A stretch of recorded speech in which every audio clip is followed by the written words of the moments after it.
Evangelho, domingo da sexta semana do tempo comum. O Senhor esteja convosco, Ele está no meio de nós. Proclamação do Evangelho de Jesus Cristo segundo São Mateus. Glória a vós, Senhor. Naquele tempo disse Jesus a seus discípulos: Não penseis que vim abolir a lei e os profetas. Não vim para abolir, mas para dar-lhes pleno cumprimento.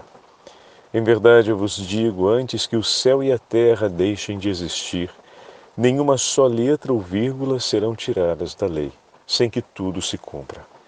Portanto, quem desobedecer a um só desses mandamentos, por menor que seja, e ensinar os outros a fazerem o mesmo, será considerado menor no reino dos céus.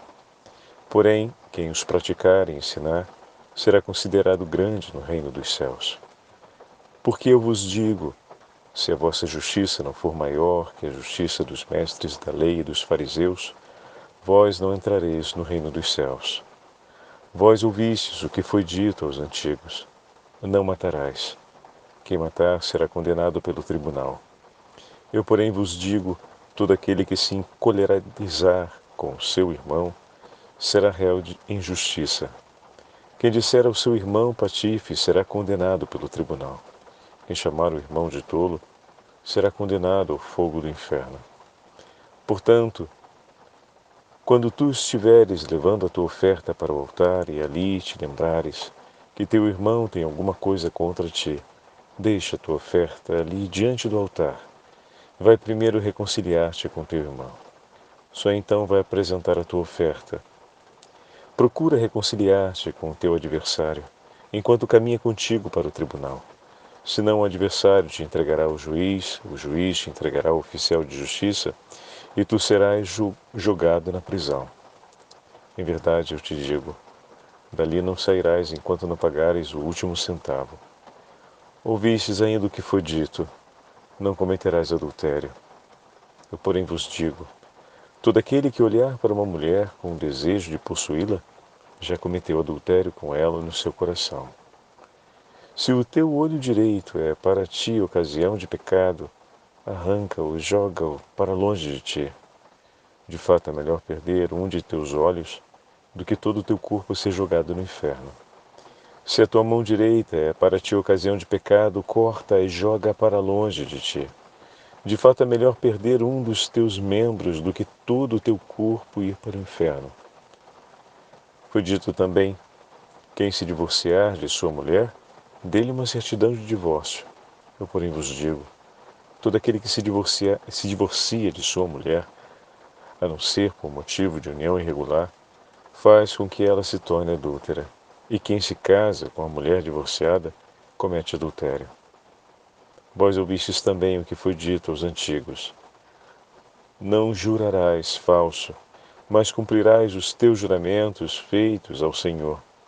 Eu, porém, vos digo, não jureis de modo algum, nem pelo céu, porque é o trono de Deus, nem pela terra, porque é o suporte onde apoia os seus pés, nem por Jerusalém, porque é a cidade do grande rei. Não jures tampouco pela tua cabeça, porque tu não podes tornar branco ou preto um só fio de cabelo. Seja o vosso sim, sim, e o vosso não, não. Tudo que for além disso vem do maligno. Palavra da salvação. Glória a vós, Senhor. Domingo da sexta semana do tempo comum, em nome do Pai, do Filho e do Espírito Santo. Amém. Queridos irmãos e irmãs, a Santa Liturgia hoje nos entrega a continuação do 5º capítulo do Evangelho de São Mateus, ou seja, o discurso do Sermão da Montanha, que iniciamos já há 2 domingos e segue agora nesse 6º domingo do tempo comum. Com a narrativa do Senhor que apresenta a lei e os profetas e diz de maneira clara que não veio para abolir, mas veio para dar o pleno cumprimento. Para entendermos essa afirmação do Senhor e depois chegarmos à maravilha da conclusão do Evangelho de hoje, que o seu sim seja sim e que o seu não seja não, porque tudo que venha para além disso vem do maligno. Tudo aquilo que nos leva ao talvez ou a uma possibilidade diferente. Esses dias ouvimos a narrativa do livro da Gênesis praticamente, para ser mais preciso ontem, foi a leitura de ontem, a primeira leitura desse último sábado. Nós ouvimos quando a serpente apresenta um talvez. Deus disse isso porque, na verdade, ele queria dizer aquilo outro. Não, em Deus não há essa possibilidade.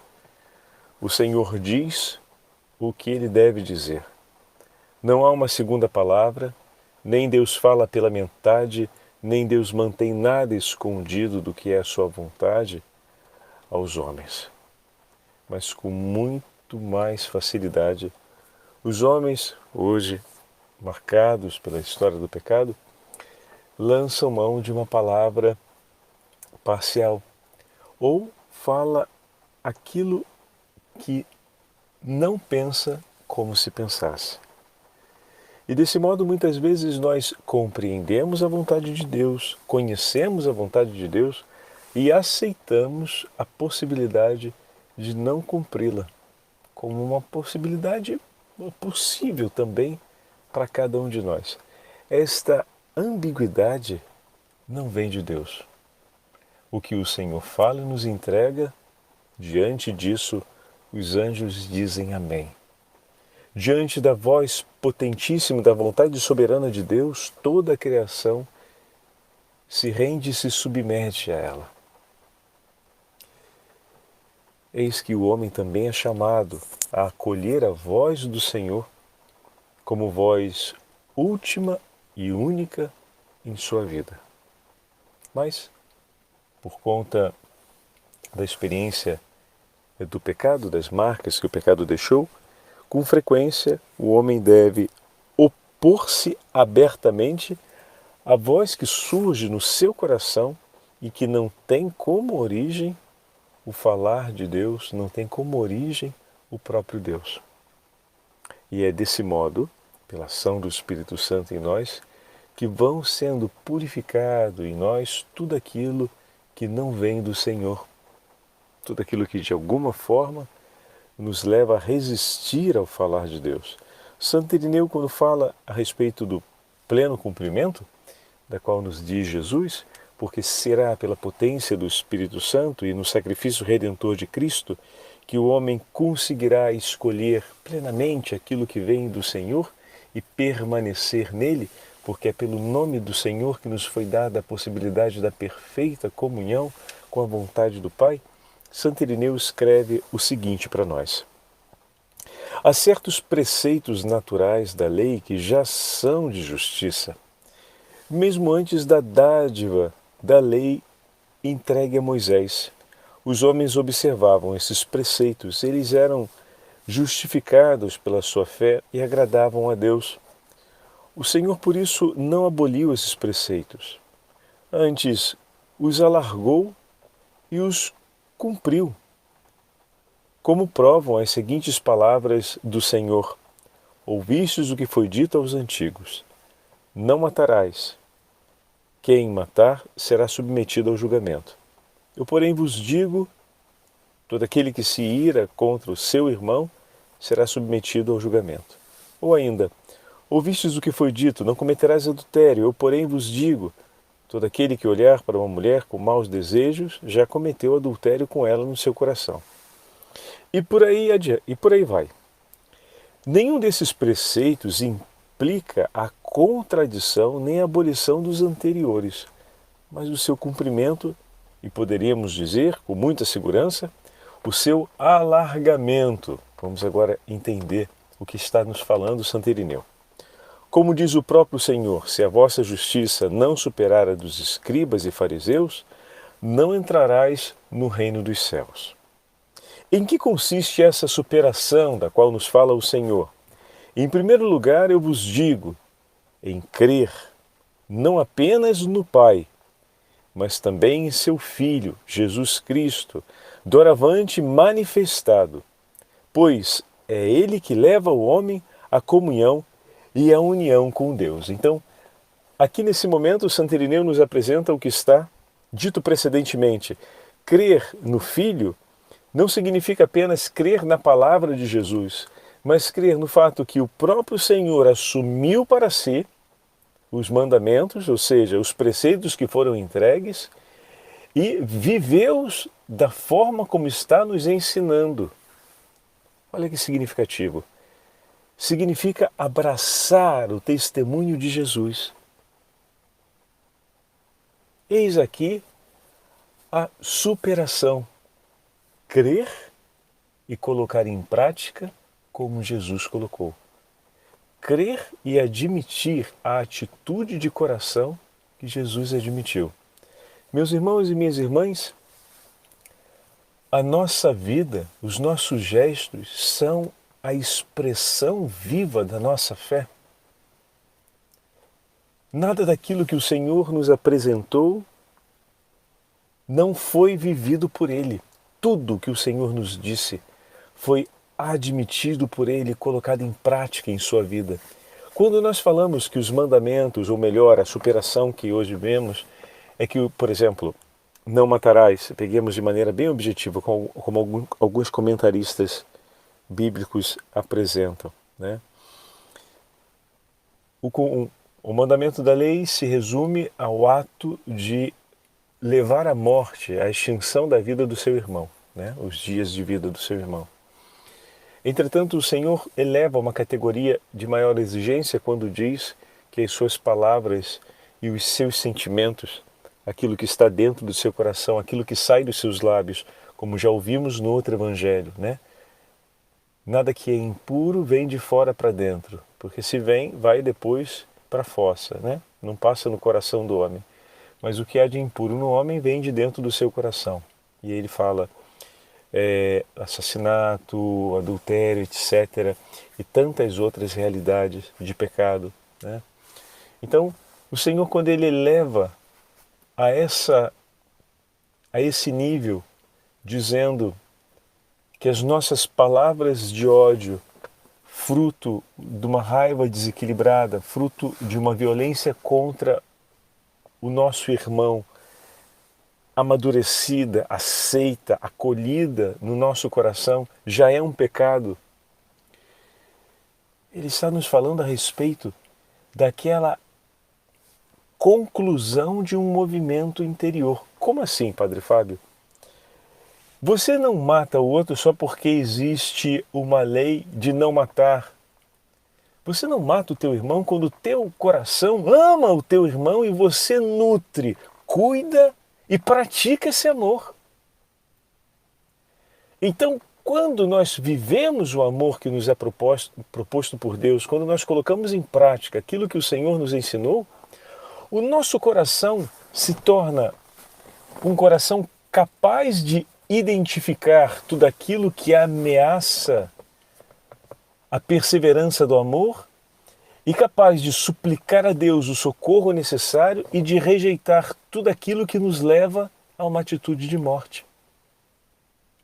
Em outras palavras, se o nosso coração não busca em continuidade o amor, mas aceita que palavras e desejos de morte possam estar presentes nele, ou seja, se o nosso sim não é sim, o nosso não não é não, e a gente aceita que palavras de morte, pensamentos de morte possam correr solto dentro de nós, possam estar presentes ali e não serem entregues ao Senhor, não serem renunciados por nós, se diante dessas realidades nós não suplicamos o socorro e a misericórdia de Deus, como ouvimos nos últimos dias da nossa meditação, já estamos começando a precipitar naquilo que o Senhor nos disse. Porque aceitamos que a morte do nosso irmão seja possível, ao menos dentro do nosso coração. Não chegamos a cumprir isso em um ato físico de extinguir a vida do outro, mas aceitamos que a morte do nosso irmão possa ser uma coisa normal dentro de nós, ou seja, aceitável, me perdoe a redundância. E é ali que o Senhor quer chegar. Ele nos chama a cultivarmos todas aquelas atitudes interiores e espirituais que são fundamentais para o cumprimento desses mandamentos, ou seja, tornar-se homens e mulheres cheios de Deus. Tudo que o Senhor tinha dentro de si, a Deus pertencia. Se nós dizemos que todas as atitudes de Jesus são atitudes plenas de amor, é porque nele não havia espaço para uma outra realidade senão o amor. Esse é o chamado que o Senhor nos faz hoje, para termos uma vida e uma realidade e um interior completamente pleno de Deus. Quando ouvimos a primeira leitura, se tomamos agora como referência essa apresentação, se tomamos a primeira leitura, olha que delicadeza aos nossos ouvidos o livro do Eclesiástico. Se cresceres, guardarás os mandamentos. Seja fiel. Depende da tua vontade. Deus pôs diante de ti o fogo e a água. Estenderás a mão para o que desejares. Está vendo? Sem ambiguidade. O Senhor colocou, está ali, está ao teu alcance. E num momento Ele te privou de dizer, eu quero amar-te. Em nenhum momento Ele tirou a possibilidade de dizer, eu vou te odiar.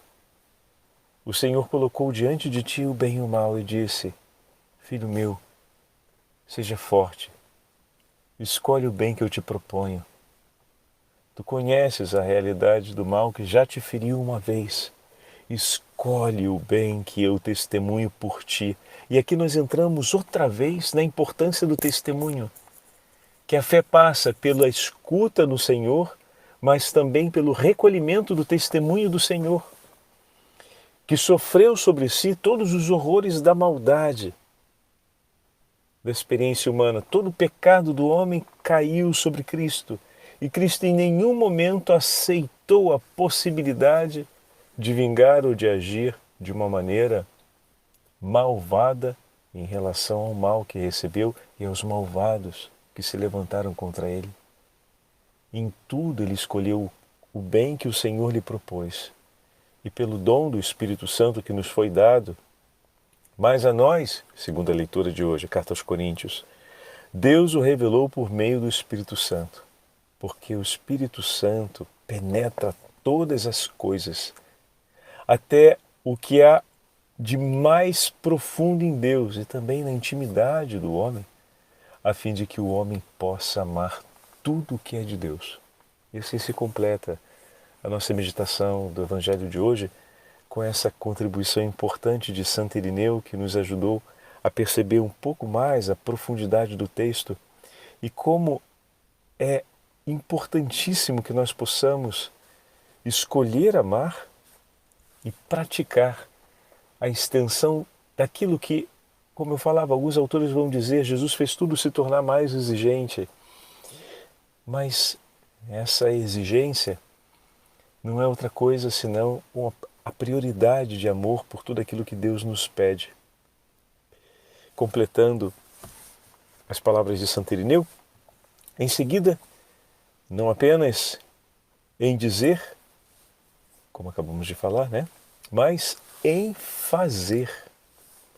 Com este ensinamento, Jesus não contradizia a lei, antes a cumpria e podemos dizer com muita propriedade, a enraizava em nós. Os preceitos da lei se tornavam enraizados pelo testemunho de Cristo. O preceito de nos abstermos não só dos atos proibidos da lei, mas também de termos dentro de nós o desejo de praticá-los e de permanecer amando tudo aquilo que Deus ama e nos propõe, sem que haja contradição alguma em nós, a lei se torna completa. E dessa forma se cumpre, se alarga, a fim de que possamos permanecer com as medidas do seu amor e com a largura de sua misericórdia. O Senhor esteja convosco, Ele está no meio de nós. Pela intercessão da Beatíssima Virgem Maria e de São Miguel Arcanjo, e pela intercessão de Santo Irineu, abençoe-vos o Deus Todo-Poderoso, Pai, Filho e Espírito Santo. Amém.